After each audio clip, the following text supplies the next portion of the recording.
Նիժնի Տապրից ընտրակաշարքով քվեարկության եկողը չի կռվելու այն պատերազմում, որը կլինի, եթե պատերազմի եռագլուխ կուսակցությունը գա իշխանության եւ անի այն, ինչ իրենք հայտարարում են, որ անելու են։ Ոչ, Նիժնի Տապրի այդ բնակիչը հետ է գնալու Նիժնի Տապր եւ պատերազմի ժամանակ հերվից հայրենասիրական կենացները խմելու եւ ստատուսները գրելու, մեզ բոլորիս կոչ անելով ավելի ուժեղ կռվել, ավելի շատ արնակամ լինել, որպեսզի ինքը կարողանա Նիժնի Տապրի փողոցներով գլուխը բարձր եւ հպարտ քայլել։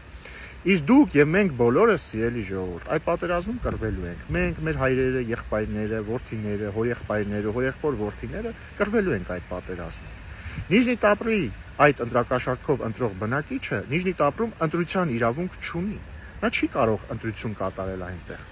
Եթե նա փորձի մի փոքրիկ բողոքի ձայն բարձրացնել, օրինակ Նիժնի Տապրի հարկայինի պետի տեղակալի աշխատանքից, դուբինկով այնքան կտան գլխուղեղի վնասվածք կստանա։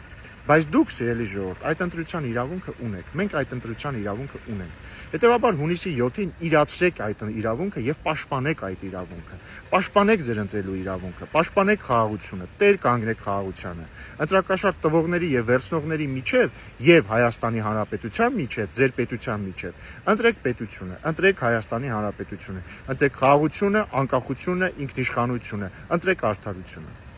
Ավելին իմանալու համար հետևեք մեզ։